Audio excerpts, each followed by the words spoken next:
Sick with feeling, body sway, anticipation, momentum moans in dulcet tones. It's a awakening, a calling, a returning home. Move with the sign, move with the body, move with the time, move from your mind. Step out your shell, loosen the grip, let spirit take over, direct the ship. Get on board and chart those waters steady, caress those waves, no need to freight the sea. See, it's just what you be, see. There's no other you in the history.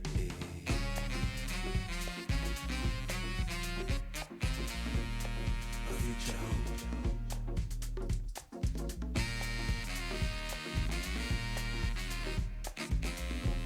For all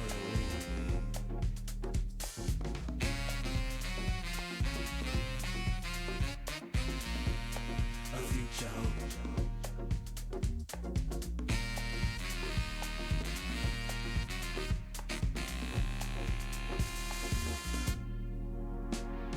Two-step and please twos me, break bread before breakdance and after. Man them not just nodding their heads to the matter. We all skank in style, no matter the course or profile, whether it be 4 or 1. A disease of pessimism can't infect my crop, son. Sadness may reign, drop, drip. However, love shall conquer all.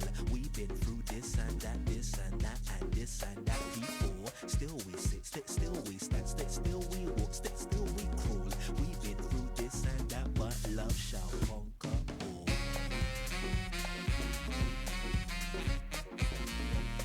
A future hope.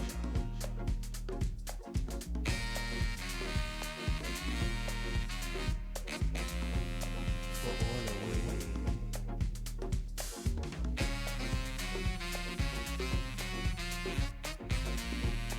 A future hope.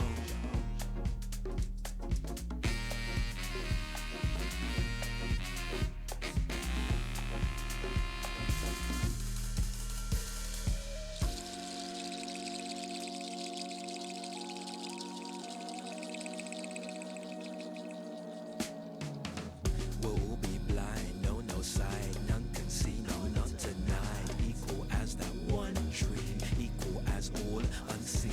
Veil of illusion cast away, aspersion vanished, gone away in perfect. Well, good evening, everyone. Thank you for being here. Come on in and take your seats. Our program begins in 10 minutes. Again, please come on in and take your seats. Our program begins in 10 minutes. Thank you. You see, we got defiance in tongue, see perseverance in action. Can't knock we off easy, divide we know fraction. We am come with the life and life inside, fam. Blessed with the blood of a lion, a titan, the iron will, no shirking. My fam been down dark roads. We have still standing, no cenotaph, mortuary, funerary, cemetery, never bury we. Wow, blood is flowing, good and going, brain is clicking, surely showing. We out of darkness, there must be light and life we all can see. Wow, blood is flowing, good and going, brain is clicking, surely showing. We out of darkness, there must be light and life we all can see. Light and life we all can see. We'll all be blind, no sign, none can see, no, not tonight. Equal as that one dream, equal as all unseen. A future, oh.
Well, good evening. Welcome to Voices of Courage. Please find your seats as our program will begin shortly. Again, please take your seats. Our program is about to begin. Thank you.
Well, good evening.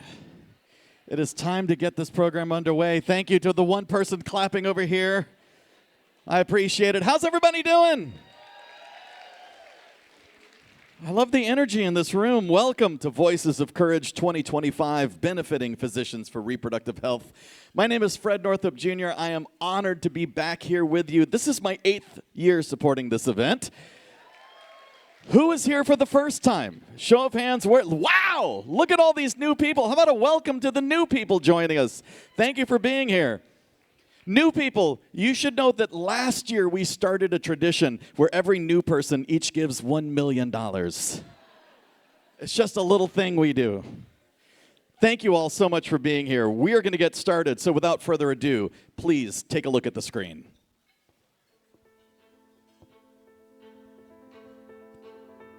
Putting her white coat to work. Who's next?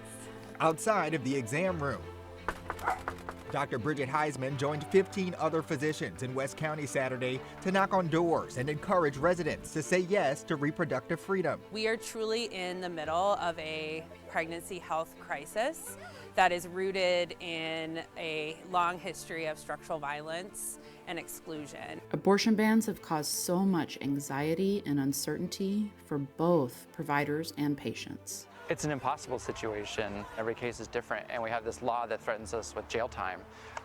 And so I think most people just aren't doing it. They're sending them out of state. I often already at the hospital I work at see patients coming to labor and delivery who have received no prenatal care because they haven't had access to that care. That's just going to get worse and worse and make pregnancy riskier and more dangerous. I think it's important for us to understand that not being left to die when seeking care during a medical emergency is the least of what pregnant people in Idaho and pregnant people around this country deserve. Ultimately, for a lot of my patients, it just creates fear. It creates fear of showing up to the healthcare system because you don't know which provider there or nurse there or doctor there is going to put something into your medical record and how that could potentially criminalize you in the future. Those are our most marginalized communities, low-income people of color. They deserve to be able to pick who their providers are. People deserve timely care, and doctors deserve an opportunity to care for people in the way that we were trained. Based on my experience, people are the experts in their own lives and are able to make these really complicated decisions about their own lives, even if that sometimes means ending a pregnancy.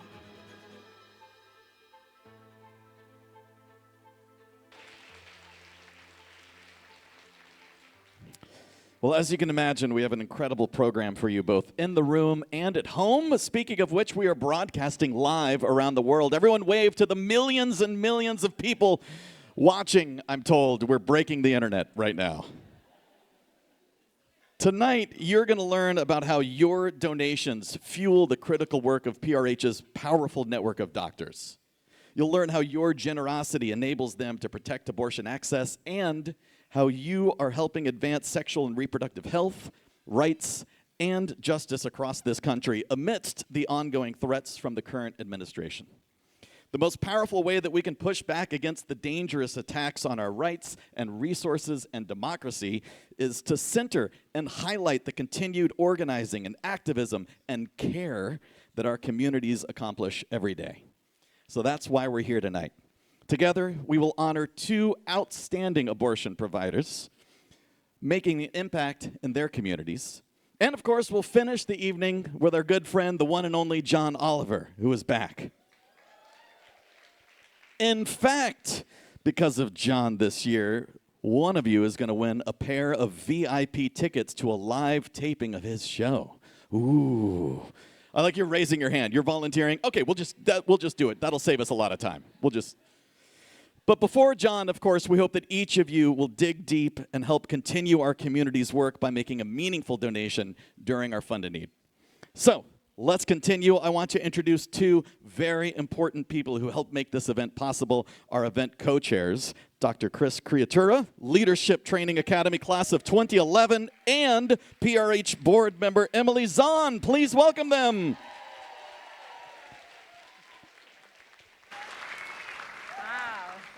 Thank you. Thanks, Fred. Thanks. And thanks, everybody, for joining us all. It's such a great thing to be in a room of abortion providers and supporters here to celebrate. And I just want to say, abortion's really popular. Look, it's so good to see all of you. So on behalf of Physicians for Reproductive Health, it's our absolute honor to welcome all of you to Voices of Courage. Thank you so much for coming. So Emily and I are thrilled to chair. Real close. Emily and I are thrilled to chair this year's celebration of all the brave voices that are ensuring the future of reproductive freedom. And first, I want to make a heartfelt thanks to all of our tonight's sponsors, especially our presenting sponsor, the Harnish Foundation, and our live stream sponsor, Plan C. Your support fuels our movement, so thank you. I just love being in a room filled with advocates and allies, patients and colleagues, and badass rabble-rousers. So, while we're facing attacks on our safety and our well-being from lousy legislators, punitive politicians, immoral ICE enforcers, and a medically misinformed public, we're still here, and we're still part of this phenomenal community that bravely continues to get services to people in need. Abortion providers and those of you who support our work understand that we are all abortion beneficiaries. And that's because everybody here and everybody everywhere has been impacted by somebody's pregnancy care. I know it's been a really challenging time, but revolution is born out of despair. And nights like this bring compassionate people together like all of you to create a more equitable future. So if this is your first physicians event, I want to hear from you. You can stand up, you can wave, but I want to hear you, and we want to know who you are so that we can get to know you better. And if you've attended a Voices of Courage event in the past, please make some noise too. We're so happy to have your ongoing support. And we want to recognize the hard work of all of the physicians for reproductive health staff. This tireless team has been laboring since the election to combat the constant barrage of threats that providers across the country are facing. They're hosting webinars on digital security and having meetings to navigate data privacy, supporting providers managing work changes and job loss due to attacks from the government, and responding to threats to gender-affirming care and pregnancy management.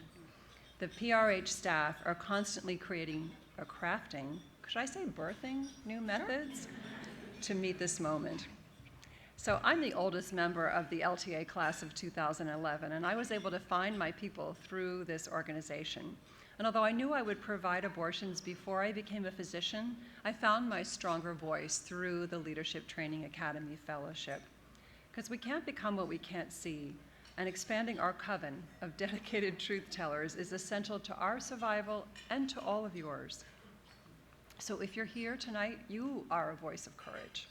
Every voice in this room matters, and every dollar that's raised tonight helps us grow our network of physician advocates who are moving into the spotlight, showing up for patients, and fighting to protect and expand access to reproductive health care, which will always include abortion care. This work is urgent, and it's personal, and it simply wouldn't happen without all of you. So thanks for showing up, for monetizing your outrage, and giving generously. And if you were brought as a guest, you're going to have an opportunity to give during our paddle raise.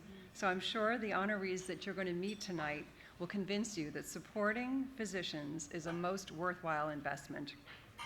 In the words of our late friend Cecile Richards, let's make some good trouble. And I'll introduce you now to my co-chair, Emily Zahn, whose partnership and passion helped make this evening happen. Thank you.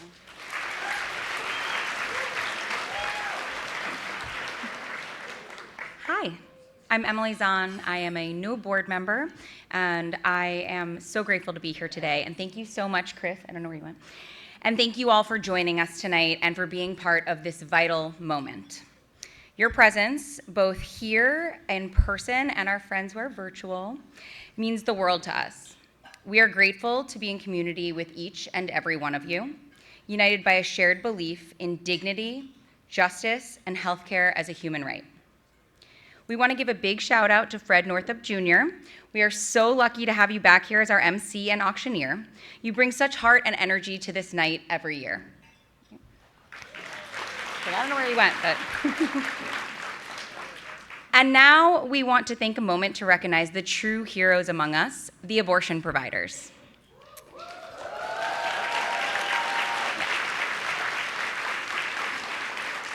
If you're a provider joining us here in person or tuning in from home, and you feel comfortable and are able, please stand or raise your hand so we can honor you.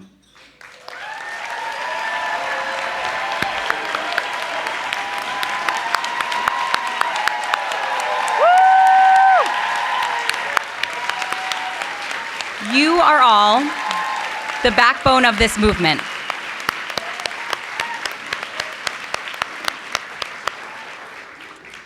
Your courage, your care, and your commitment inspire all of us.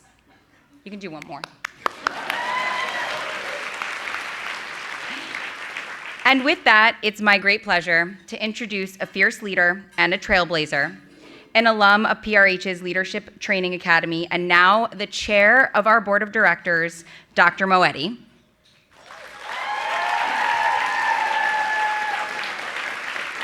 Dr. Moetti is here to present the 2025 PRH Abortion Provider Award, so please join me in welcoming her.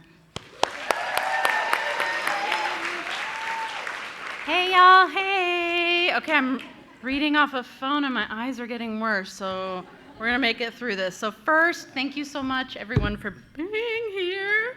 And thank you for Chris and Emily for chairing this event and making such a beautiful event happen. Okay, so I'm Dr. Ghazaleh Moayedi. I go by Ghazal. I use she, her pronouns, and it's such an honor to be here with everyone tonight. So at Physicians for Reproductive Health, one of the most powerful things that we do is celebrate the unwavering courage and compassion of abortion providers. These are the people who show up every single day for their communities, no matter the risk and no matter the barriers.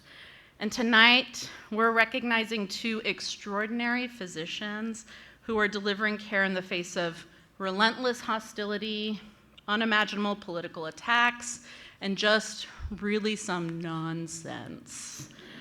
In moments when others might walk away, these physicians stand taller, and I'm so glad that we're honoring them. As physicians and as abortion providers, we take an oath to provide health care that is rooted in dignity and supports every person's fundamental human right to control their own reproduction. The recipients of this year's Abortion Providers Awards really embody that oath with grace, grit, and a profound love for their communities. It is my absolute pleasure to introduce our first honoree, Dr. Jennefer Russo. Yes. The challenges that Dr. Russo has faced over the past several years really embody a warning that I have so often delivered. There is no such thing as a safe state in a country where human rights are systematically denied to so many. Thank you. Her efforts to partner in opening a clinic that offers later abortion care in California, y'all, in Beverly Hills, was thwarted by anti-abortion extremists. Still, Dr. Russo remains committed to her career, dedicated to providing abortions and training the future abortion providers. For her decades of fierce leadership as a physician, educator, and advocate expanding abortion care and access in California and beyond, we are proud to present her with the 2025 Rashbaum Leadership Award, and so let us turn to the screen.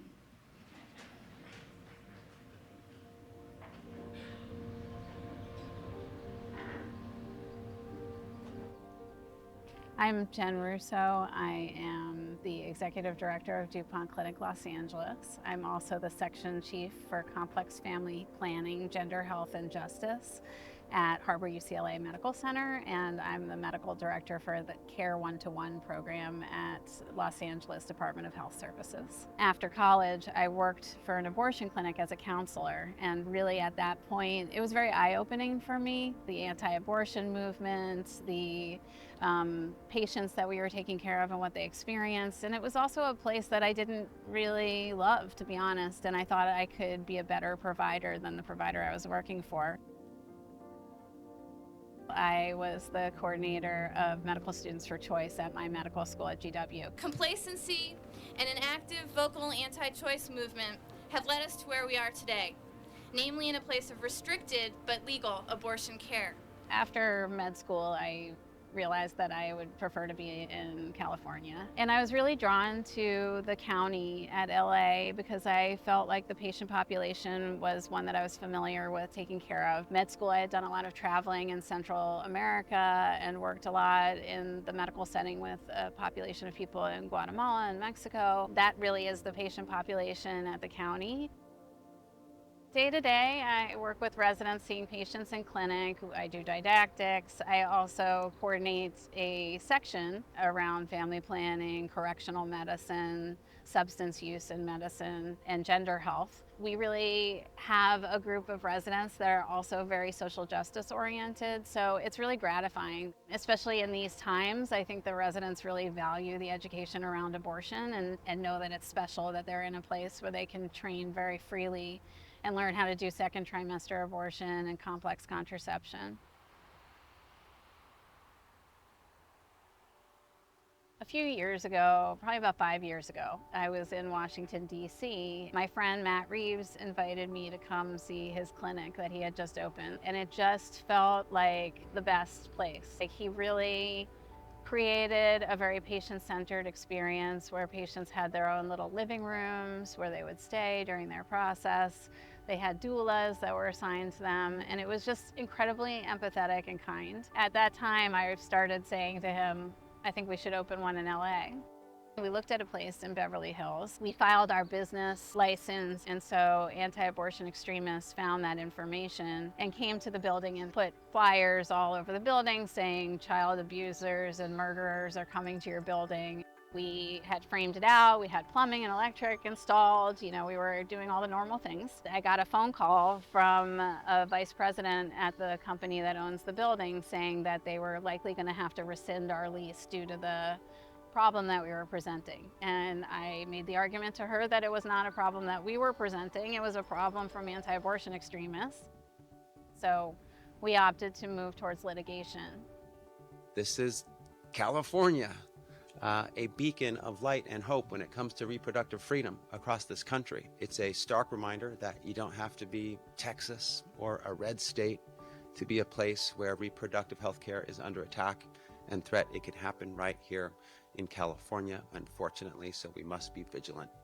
My feeling and Matt's feeling has been that if we can't open a clinic, we need to be able to help people in other ways. So I pivoted and began to be a part of several advocacy efforts. Medicaid in California, Medi-Cal reimbursed really poorly for abortion overall. So we began to collaborate on a project changing reimbursement rates. We felt that if we kept doing this kind of advocacy work, we could help reduce the barriers to other providers in the state.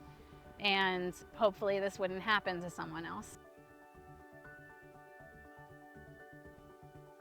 To be recognized is really, it's just really quite an honor. I was a part of PRH's Leadership Training Academy in 2012, and the organization has given me so much that I can use as an advocate. I was born right before Roe v. Wade. My entire career and life have been dedicated to this issue, and it's really upsetting that we are where we are, and I feel like the only way to deal with it is to go through it, and through is going to involve us all doing what we can to change the narrative. I've always felt like it's really important for me to be a voice for my patient. They don't have the white coat, they don't have the respect that physicians sort of automatically get. It's critically important that I continue the work. It's a part of making a change nationally that needs to happen.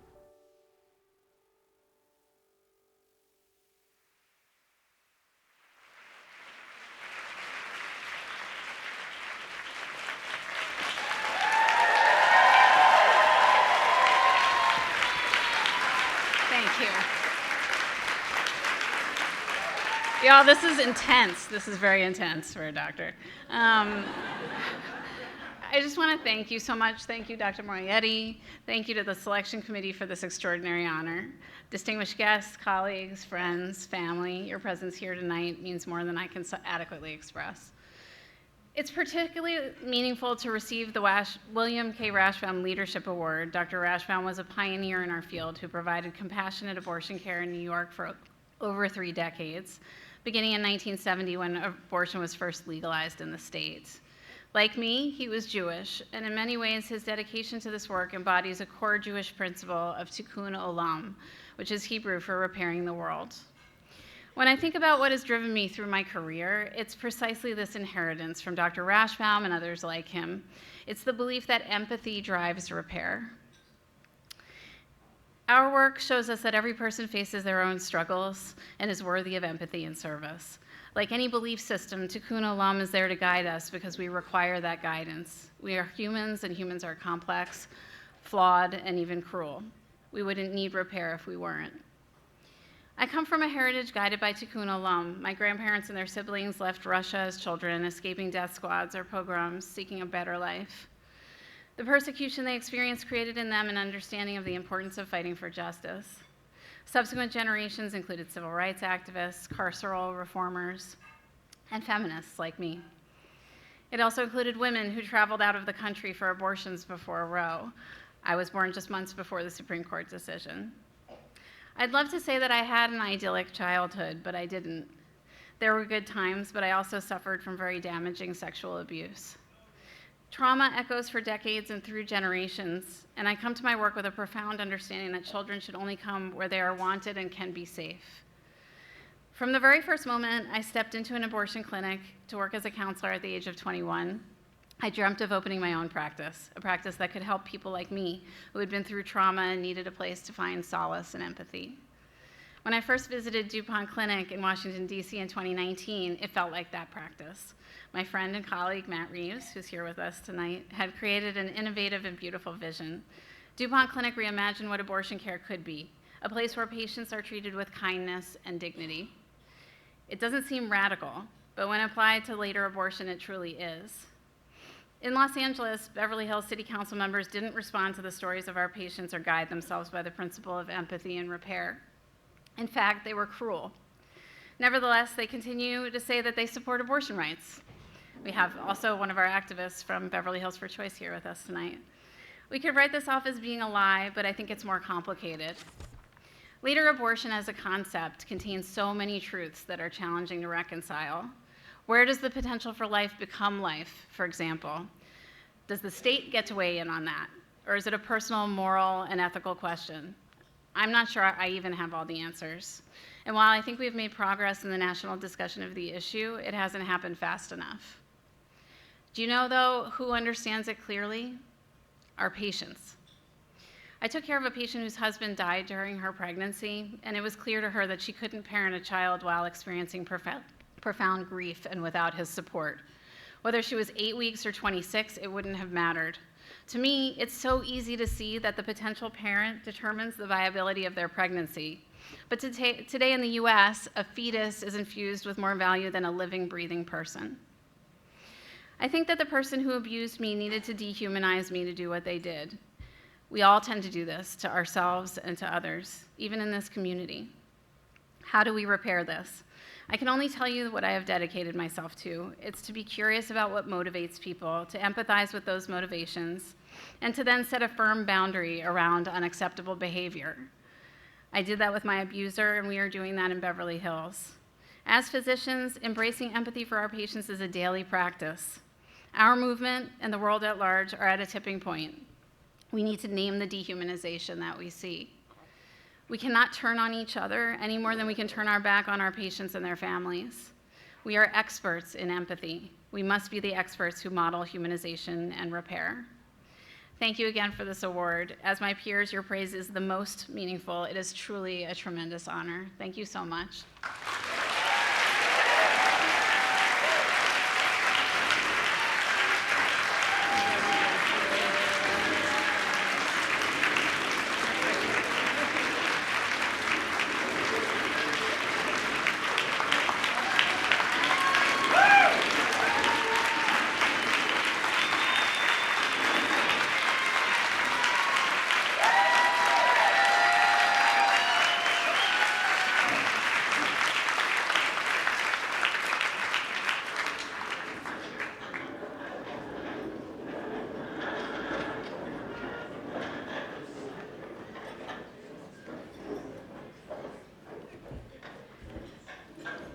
What an amazing honoree. And actually, I did not know that we both started our work working in clinics before we became physicians. So that's just amazing to have that in common with a fellow colleague.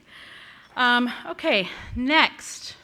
It is my deep, deep honor to recognize a champion whose work is not only transforming reproductive health and justice in the South, but who has also actually directly cared for one of the most loved people in my own life. And so for that, I am forever grateful. In the face of systemic barriers, relentless opposition, and mounting restrictions, Dr. Tiffany Hailstorks has remained unwavering in her commitment to community and to our movement. Through her work at the Feminist Women's Health Center, which is now newly known as the Feminist Center for Reproductive Liberation, Dr. Hailstorks prioritizes the experiences and needs of her community members who face the most barriers in accessing abortion care: Black people, young people, transgender people, and queer people. Her voice, her leadership, and her advocacy in Georgia while navigating rapidly changing abortion bans over the course of the last few years have been nothing short of courageous. For her relentless work in dismantling the structural inequities that block access to care, and for leading with compassion, integrity, and unapologetic resolve, we are proud to present the 2025 Tiller Advocacy Award to Dr. Tiffany Hailstorks. And let's take a look at her incredible video.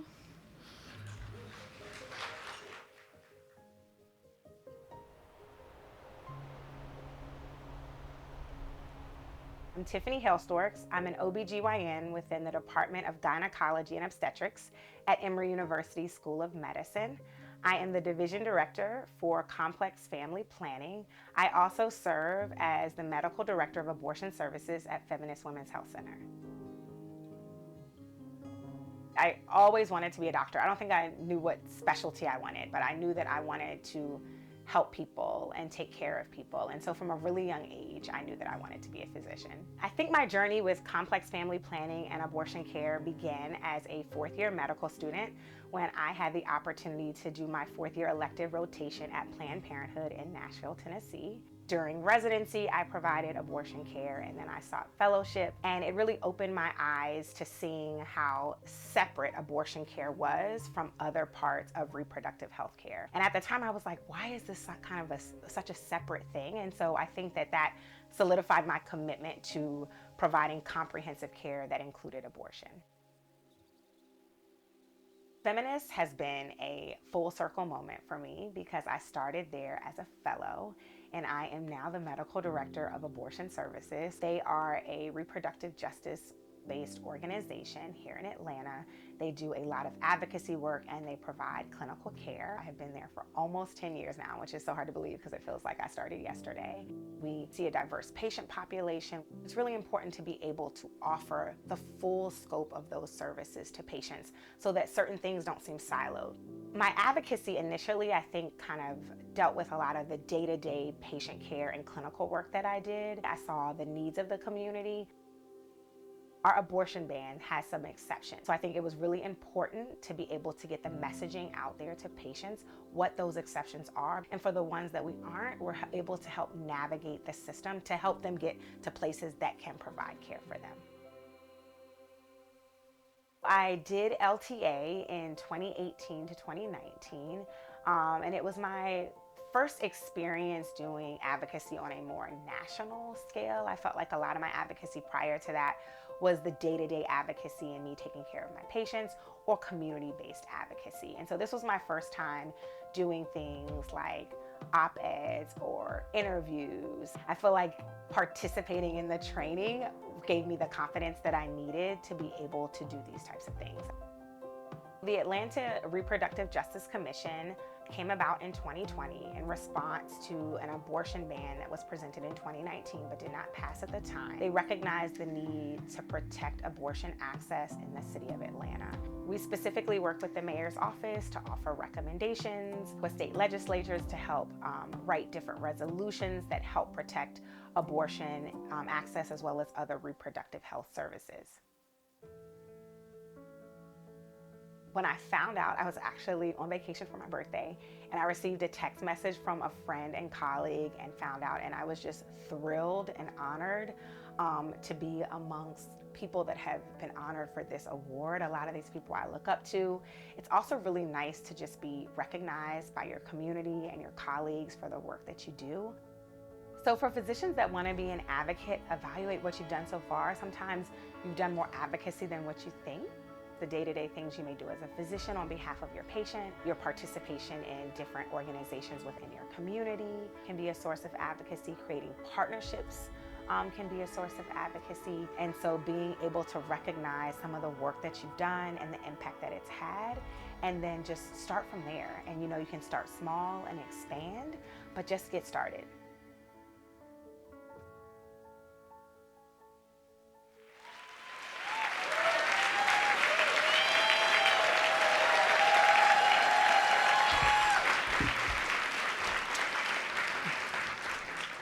Hi, everyone. I want to start by thanking everyone that has been a part of my journey and who has supported me.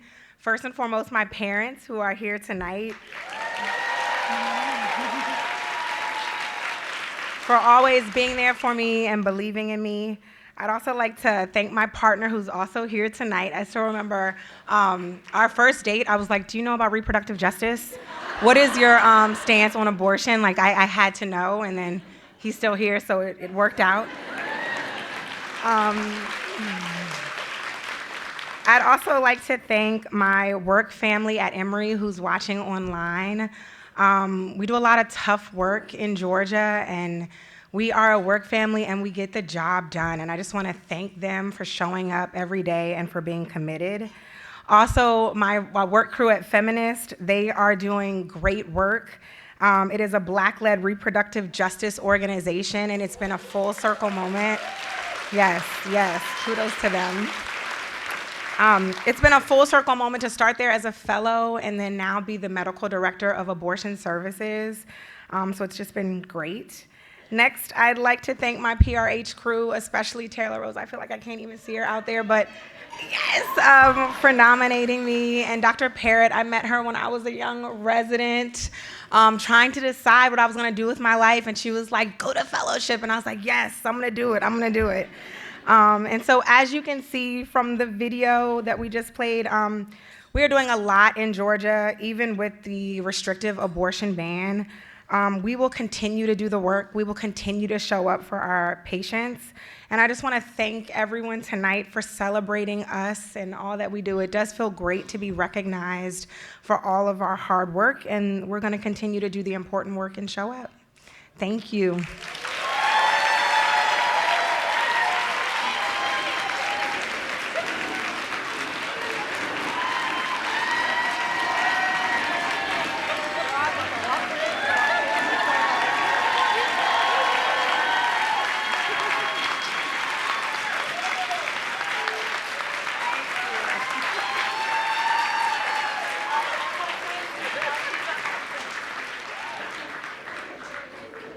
Well, congratulations again. And now, to learn more about the work that you make possible at PRH, please join me in welcoming President and CEO of Physicians for Reproductive Health and Leadership Training Academy Class of 2011, Dr. Jamila Perritt, everybody.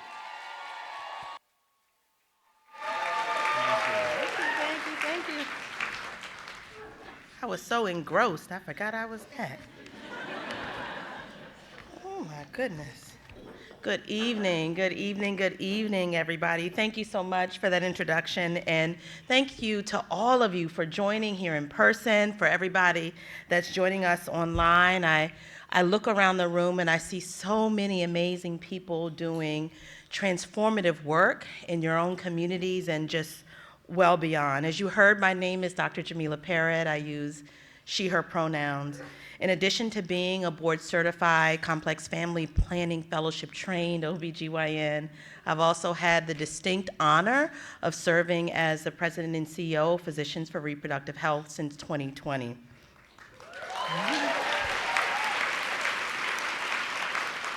PRH has been around for more than 30 years, and some of you have been along with us for that ride.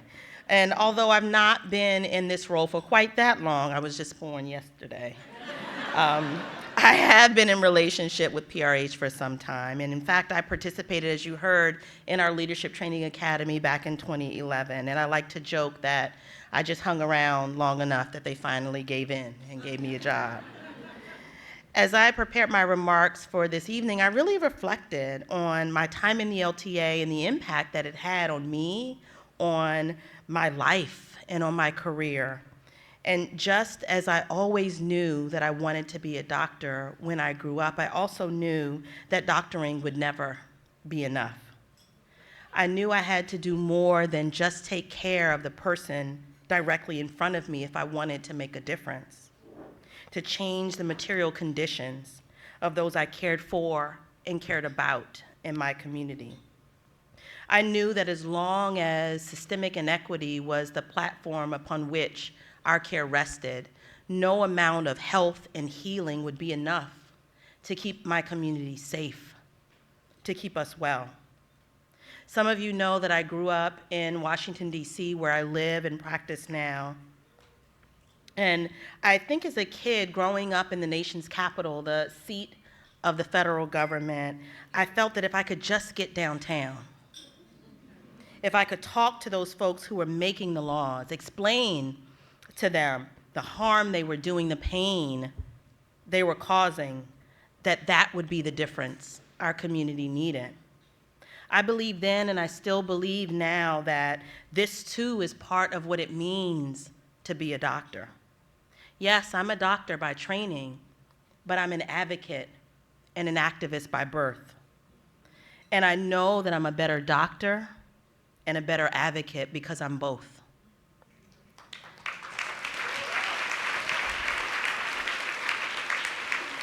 I would love to stand before you this evening and tell you that the work, the life of a physician advocate is an easy one, but it's simply not the case. I think that as movement folks, people who are working toward social justice, people who are working toward building a better world, we often romanticize disruption. We idolize and admire the disruptor. But in reality, disruption often comes with great personal and professional cost. The doctors we've honored tonight have gone above and beyond, pushed back against hateful and vitriolic politicians hell-bent on robbing our communities of our fundamental human rights. They've experienced harassment, threats of violence, and still they press on. They put aside their own personal and physical safety and professional advancement in many cases to fight for the communities they love and care for. They've refused to give up. They have refused to give in.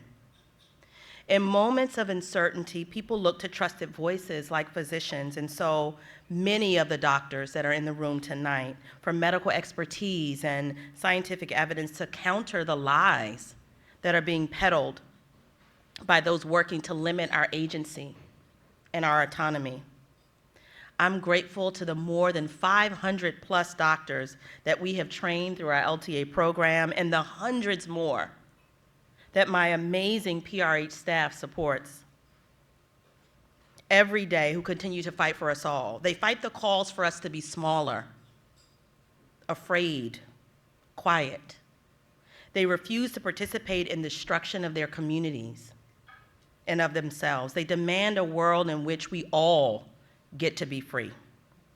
Not just cis folks, not just white folks, not just the able-bodied, and not just the wealthy. They understand that it must be all of us, or it will be none of us. Our communities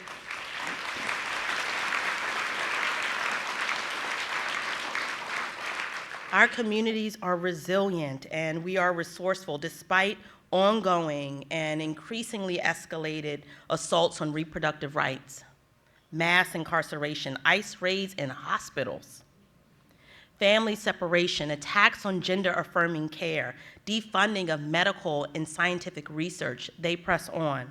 Our communities have always cared for each other because we know that no one is coming to save us. We are the ones we've been waiting for. I've actually been thinking a lot about community these days, and in the midst of struggle and strife, in the midst of chaos and of stress, I know that being in community is not just something that I value, it's a necessity for me. Having an advocacy home at PRH and a community of other people fighting for our liberation is what enables me and so many others to do this work every day. Our actions this evening, this gathering together, this building of and grounding in community is a rejection of the lies that try to convince us that we are isolated and alone, powerless and small. It's just simply not the case. Holding on tightly to community in times of turmoil is a radical thing. I know that it is in community where we find strength and resilience. It's where we are reminded of who we are and whose we are. In community, we are called back to our deepest selves, the self that not only carries the weight of suffering, but also the power of healing. As healthcare providers, it is what we have been called to do. Lucille Clifton wrote that each day something that loves us tries to save us. And for me, that thing is radical community. The time is now for physician advocates to show up and show out for our communities. And you are making this possible through your support tonight and of PRH all year. Thanks to your generosity, we as a community are able to build the skills we need to channel our anger and our sadness by sharing what we see every day. We are able to care for the people around the country and share the truth of that brings us here today. Reproductive health care is and will always be integral to the health and well-being of our communities. With your support, we will continue to offer advocacy training to the next generation of physicians. The physicians you help us train this year and next year and the year after that will be the ones who will see us through to the other side. A world where everyone, no matter who they are, no matter where they live, will be able to get the care that they need when they need it, without shame, stigma, or harassment. We are up against so much, and this is a time filled with fear and with pain, but we can and we must harness that energy to rebuild and to forge ahead to something better. And tonight, you're helping us do that. I hope you enjoy yourselves as we celebrate these brave and remarkable physicians, advocates. Thank you for supporting us. Thank you to the friends and family who are here that stand up alongside us in this work. Thank you to my family who's here and my husband who couldn't be here tonight, but always provides his unwavering support. And with that, it's my pleasure to welcome Fred back to the stage.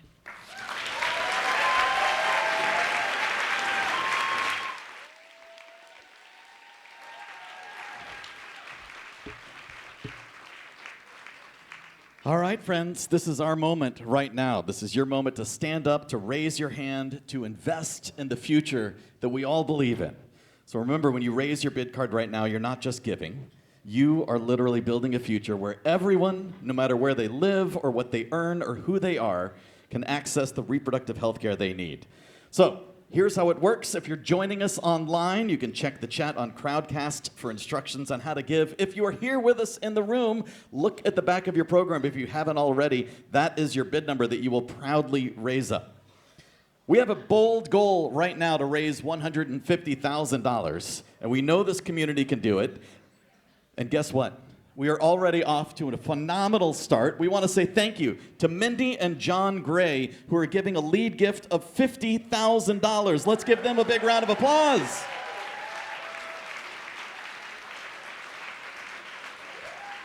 Their generosity has taken us a third of the way there. You're good at math, you know that.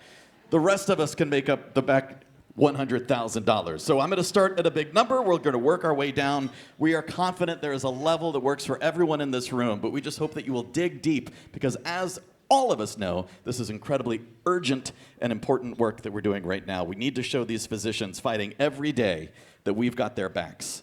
So we're going to kick things off at the $10,000 level. When you give $10,000, you help one physician advocate get trained in our Leadership Training Academy program. Who can join us at $10,000? Raise your bid card proudly. And here we go. Number 247 starts us off at $10,000. Thank you. Is there anyone else who can join us at $10,000? Yes, number 202. Thank you for your generosity. Anyone else here at $10,000? How about a round of applause? Oh, yes, one more. Hold on, wait. Number 246 also joining us at $10,000. Thank you. Is there anyone else who would like to join us at $10,000? You will get your own private round of applause. How about a big round of applause now for our 3 amazing $10,000 supporters? Thank you. Our next level is $5,000. We are so honored that physician advocates like Dr. Perritt are willing to go to rallies at the Supreme Court to speak out, but we need your help to help keep our advocates safe. So who can raise a bid card at $5,000 to help provide security and support at high visibility events and so much more? Who can join us at $5,000? I'm looking around the room. Hold up your bid card proudly if you can join us at $5,000. Again, we're confident there's a level that works for everyone. But I want to give you the opportunity here and to our friends watching online to join us at $5,000. Anyone here at $5,000? For those of you who are new, by the way, I have pointed out in the past that $5,000 is just $1 a day for the next 5,000 days. So if that math helps you, jump in. All right, let's continue at $2,500. We are watching the gifts coming in online as well. We want to say thank you to Carol Nullman, who donated $2,500 online. Thank you. Sarah Savage donated $2,500 online. Thank you. When you donate $2,500, you can help prep one of our physician advocates for congressional testimony in Washington, D.C. So is there anyone here in this room as we move on to $2,500? There we go. Who can join us at $2,500? And here we go, number 163. Thank you for your generosity. Number 265. Thank you so much. Anyone else want to join us at $2,500? How about a round of applause for our 2 $2,500 supporters? Thank you. Our next level is $1,000, and we are going to make it easy to give. Tonight, we have a special matching gift opportunity. Suzanne Kriskunas and Sarah McDougall have each donated $10,000 to be used as a combined $20,000 match. Let's give them a round of applause for that. That means you give $1,000, they will give $1,000. Your $1,000 becomes $2,000 right now. If we can get 20 cards up, for example, we would make $40,000 at this level alone. So who can join us at $1,000 knowing you're being matched dollar for dollar? And here we go. Look at all these cards coming up. Number 145, thank you. Number 409, thank you. Number 194, thank you. Number 280, thank you. Number 281, thank you. Number 334, thank you. Number 336 keeps it going. Number 335, thank you. Number 413, thank you for your generosity. Number 412, thank you. Remember, each of these donors is being matched dollar for dollar so far. Number 323, thank you. Number 192. Number 340. Number 151. Number 287. Number 290. Number 273, and we're still going. Number 135. Number 421. Number 423. Number 354.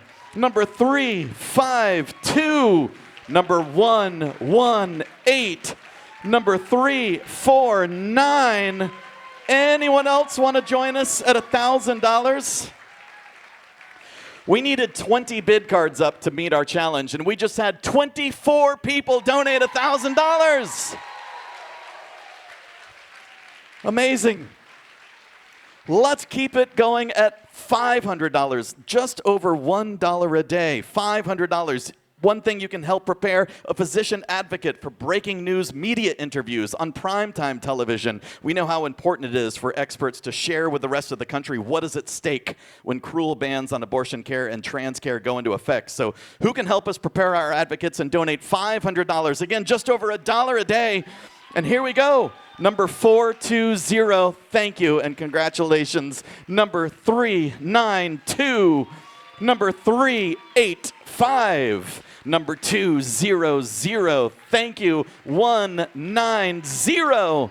Number 173. Number 362, thank you. Number 339, amazing. Number 395. Number 419, thank you. Number 116. Number 139. Number 331. Number 380. Anyone? Yes. Number 335 keeps it going. Number 322 was inspired. I like it. Number 249. Thank you. Anyone else? No pressure, but John's watching. How about a big round of applause for our $500 supporters? Our last level is $250. Every donation helps. It all adds up to a big number, I promise you. So again, if you haven't joined us yet, we hope you'll consider giving at $250. How many cards can we get up here now? And look at all these cards. Thank you for your generosity. Number 119, thank you. Number 414. Number 406. Number 113. Number 271. Number 105, thank you. 144. Number 382. Number 258. Number 195. Number 181. Number 365. Number 367. Number 364. Number 150. Number 160. Number 108, number 383, number 344, number 155, number 284, number 329, thank you, 376, thank you, 335, over here, number 422, thank you. Anyone else want to join us at $250? How about a big round of applause for everyone who raised a bid card tonight? Thank you. If you would like to donate an amount that I did not say, or if you'd like to give through a donor advised fund or any other way, you can certainly let us know at registration on your way out, or we have envelopes for you there as well. You can also make a gift on your phone. You can text COURAGE24 to 76278. Again, thank you, each and every one of you, for your generous support. I'm going to leave you with our special guest while I get to go backstage and tally all of your generosity. I've got an abacus, so give me some time. But we have reached one of the most exciting moments of the evening. Our next guest, of course, needs no introduction, but I'm going to give him one anyway. He is the brilliant, biting, unapologetically hilarious host of Last Week Tonight on HBO.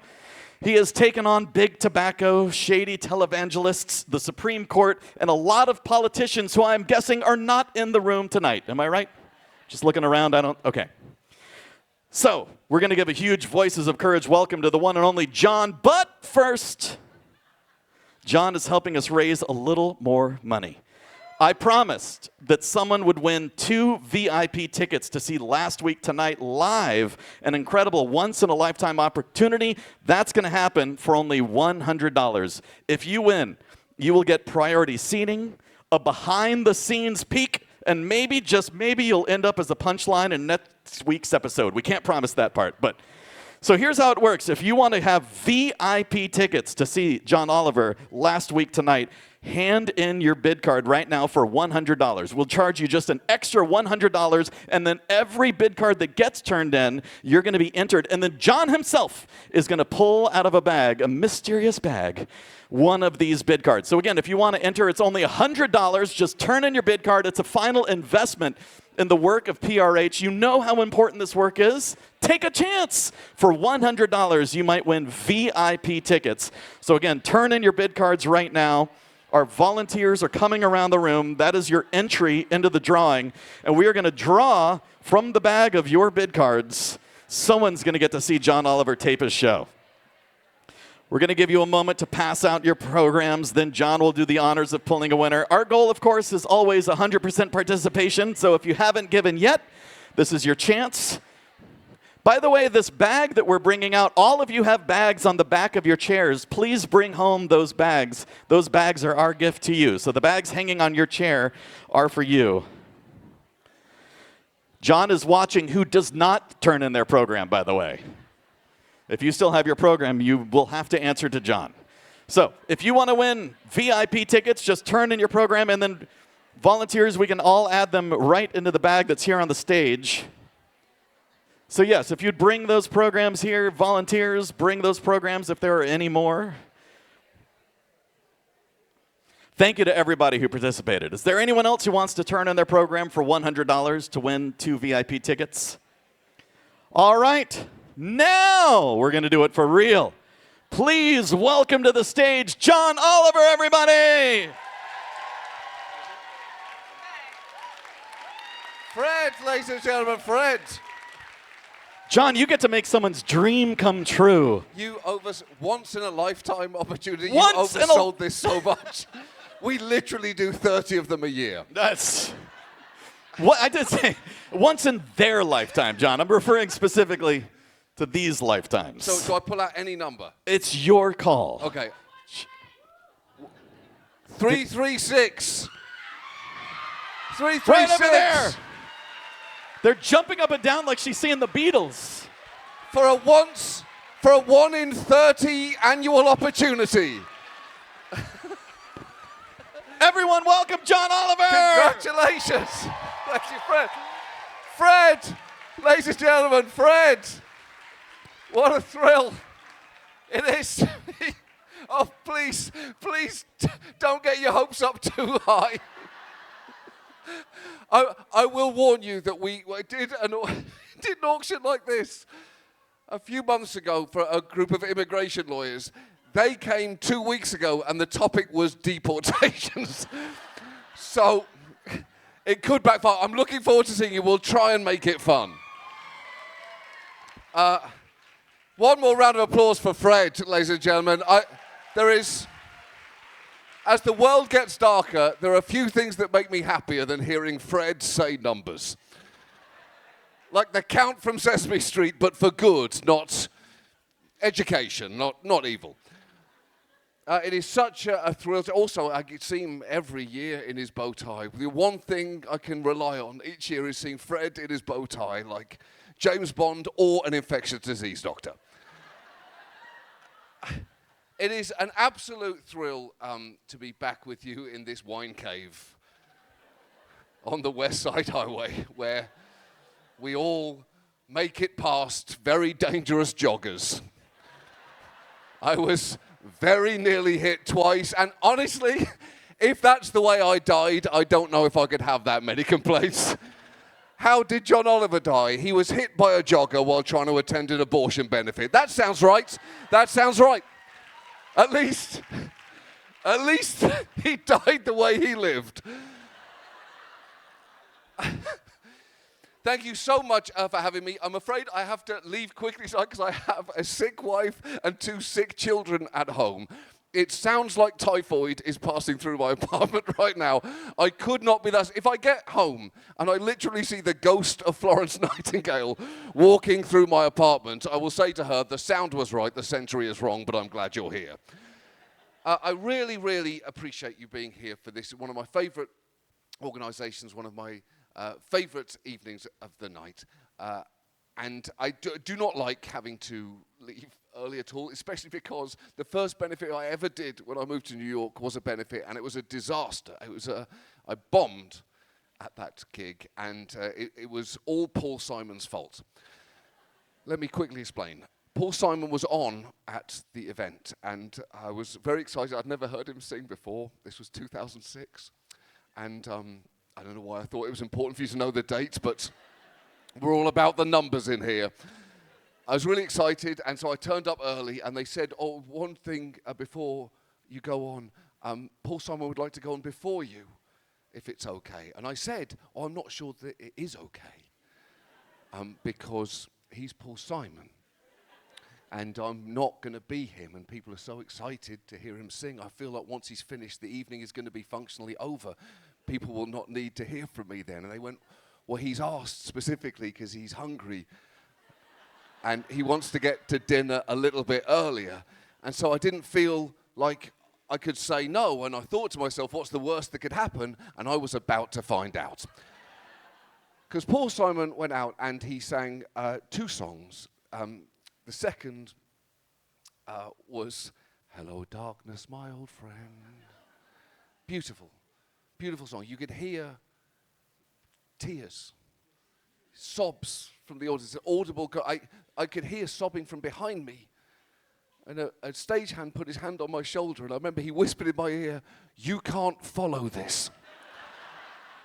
And he was right about that. I walked out to an audience who were leaving. They were in the midst of leaving, and I bombed for half an hour trying to tell them jokes, all because Paul Simon couldn't just throw a handful of fucking cashews into his mouth to raise his blood sugar high enough to get through the next half an hour. You know what? Fuck Paul Simon. That's the main thing I've come here to say tonight. Fuck Paul Simon.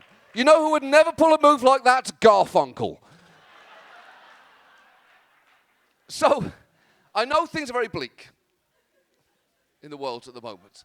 And I work for a show where we work very hard with our researchers to get stories right. And I will say it's a difficult time for those researchers in particular, because they will always say, as they start researching a story that they think they know about, they will always say, after 1 or 2 weeks into working on it, they'll say, it was worse than I thought.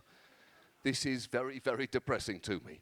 And I will say, the only thing that kind of brings them back around to feeling like fully functioning humans again is when invariably, whatever the story it is, especially stories that are related to the work that you're doing in this room, inevitably they will say the only thing that gives them hope is the hard work of activists, sacrificing, diligently working, and that's the only thing that they can actually put any level of optimism in. So you are the hope for those researchers. Thank you so much for all the work that you do.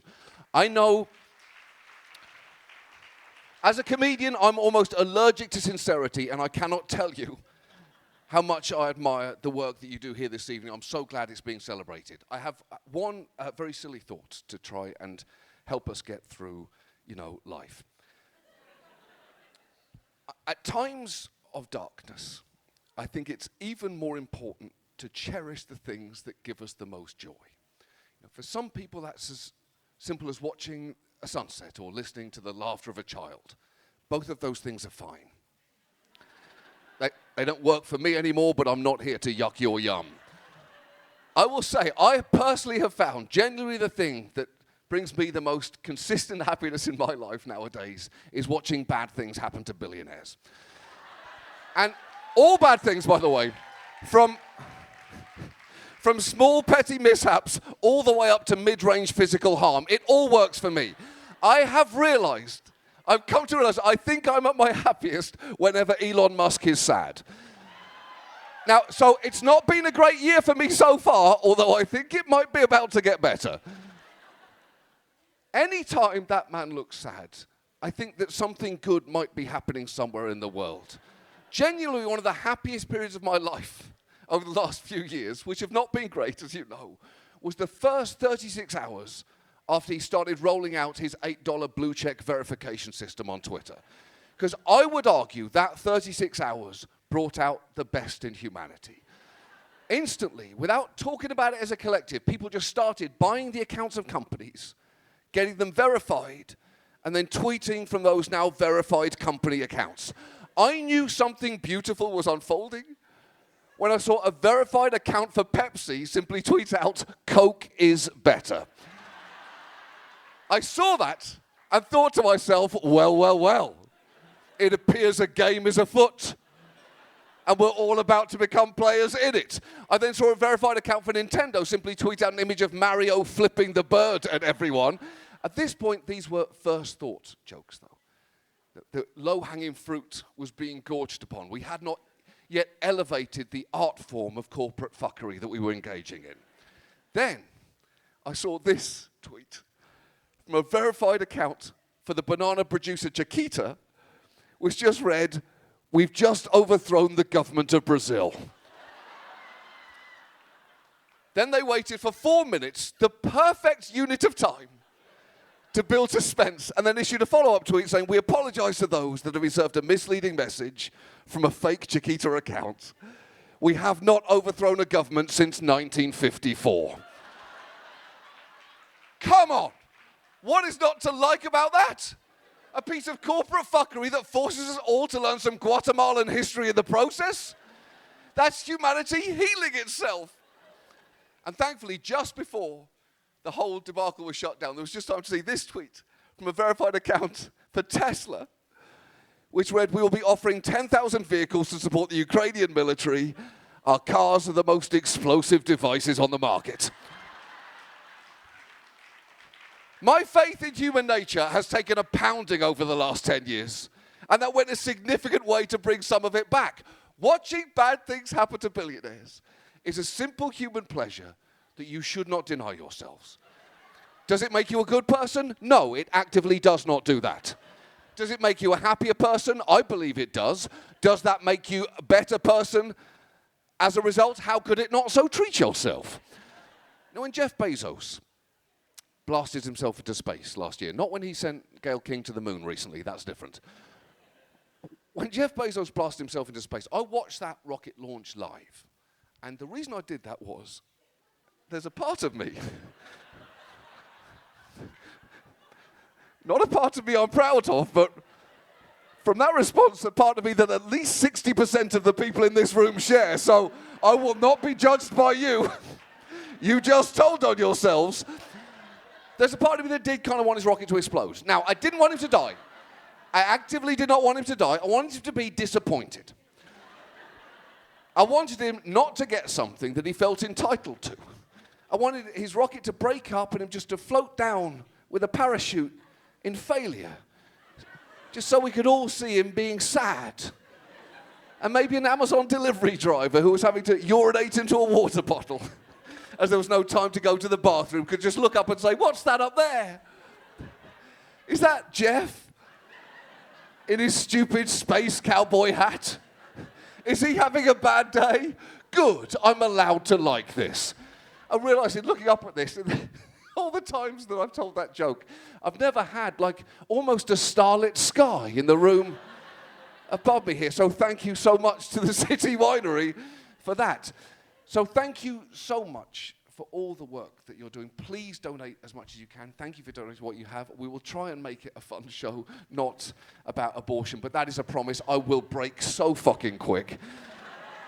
Do not take that promise to the bank. Please, if you're watching at home, continue to support this magnificent organization. I wish we didn't need your work so badly. I wish you weren't so important. Unfortunately for all of us, you are. It feels like each year I come here and things are getting worse and worse. I don't know if it's me. I hope it's not. 1 year I would love to walk on with Fred, say, actually things are going great and we can all go play laser tag in Chelsea Piers, but I guess that's the day that we're working towards. So thank you so much for having me tonight. Please know that your work is massively appreciated. I can't thank you enough for what you do. Have a great night. John Oliver!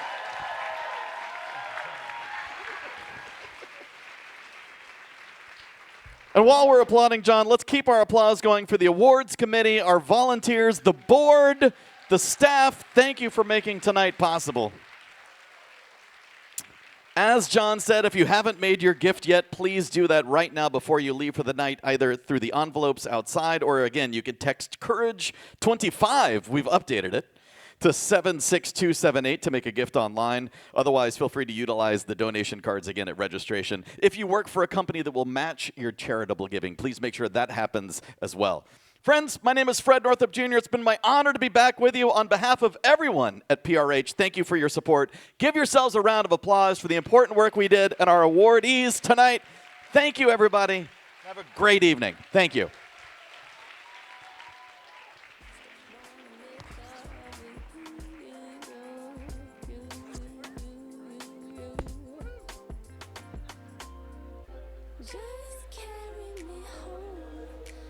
Drinking the water, you know that I love you still.